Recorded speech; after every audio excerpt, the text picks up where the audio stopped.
નમસ્કાર મિત્રો, ફરી એકવાર આપણી યુટ્યુબ ચેનલ પર નવા વિડીયો સાથે આપનું હાર્દિક સ્વાગત કરું છું। જો તમે આ ચેનલ પર નવા હોય તો આપણી ચેનલને સબસ્ક્રાઇબ કરી લેજો, જેથી સરકારી ભરતીને લગતી અવનવી અપડેટ્સ મળતી રહે। અને જો તમે આપણા વોટ્સએપ ગ્રુપમાં જોડાયા ન હોય તો તેની લિંક ડિસ્ક્રિપ્શનમાં છે, ત્યાંથી તમે જોડાઈ શકો છો, જેથી તમને આપણા વિડીયોની પીડીએફ પણ મળી જશે। તો મિત્રો, આજના વિડીયોમાં હવેથી જે સરકારી ગ્રાન્ટેડ શાળા ઉપરાંત ખાનગી શાળાઓમાં શિક્ષક બનવા માટે પણ જે ટેટ પરીક્ષા તેમજ અમુક લાયકાતના ધોરણો ફોલો કરવા એ ફરજિયાત બનાવવા બાબત જે આજના આર્ટિકલમાં સમાચાર આવેલા છે તેની વાત કરીશું। તો ચાલો મિત્રો, વિડીયો શરૂ કરીએ। તો મિત્રો, વિડીયો શરૂ કરતાં પહેલાં આજની શિક્ષક ભરતીની વાત કરીએ તો બધા જ વિષયો માટે જે પ્લે હાઉસ એટલે કે બાલવાટિકા તેમજ ધોરણ 1 થી 8 ગુજરાતી માધ્યમ, ધોરણ 1 થી 6 અંગ્રેજી માધ્યમ તેમજ કમ્પ્યુટર ટીચરની ભરતી આવેલી છે, જેની લાયકાત પીટીસી, ગ્રેજ્યુએટ, બીએડ તથા અનુભવીને અગ્રિમતા આપવામાં આવશે।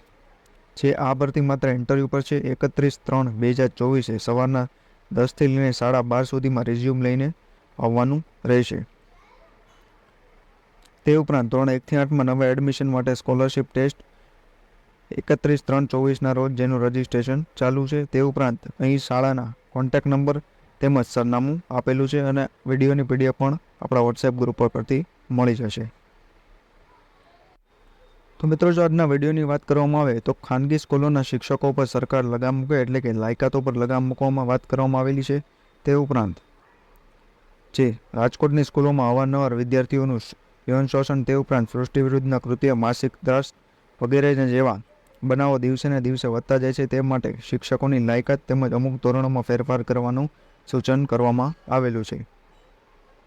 તે ઉપરાંત જો ખાનગી શાળામાં શિક્ષક ભરતીની વાત કરવામાં આવે તો મોટે ભાગે ખાનગી સ્કૂલોમાં જોવા મળતા આવા કિસ્સા હોય છે, જેની પાછળનું કારણ છે કે અહીં બાળકોને અભ્યાસ કરાવતા શિક્ષકો લાયકાત વગરના તેમજ કોઈપણ ટ્રેનિંગ સર્ટિ વગર જ સસ્તા પગાર અર્થે સીધી ભરતી કરી લેતા હોય છે, જે શિક્ષકોને બાળકોને શિક્ષણનું સરખું ધ્યાન અધ્યયન કરી શકતા નથી। બાળકો સાથેનું કોઈ વર્તન કે વ્યવહાર કરવું તેનો કોઈ અંદાજ હોતો નથી।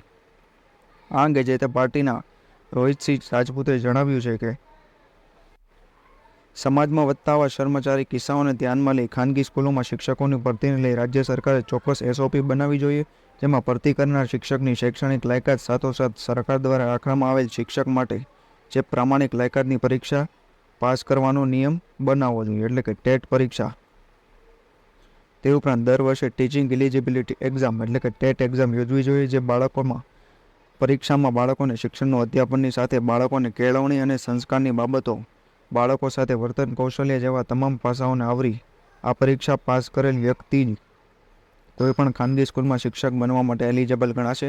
તેવો નિયમ બનાવવામાં આવે તો રાજ્યનું શૈક્ષણિક સ્તર ઊંચું આવે એવા કિસ્સાઓનું પ્રમાણ ઘટશે। તો મિત્રો, આવા કિસ્સાઓને લીધે હવે સરકારી અને ગ્રાન્ટેડની સાથે જે ખાનગી શાળાઓમાં પણ ટેટ એક્ઝામ ફરજિયાત થઈ શકે છે।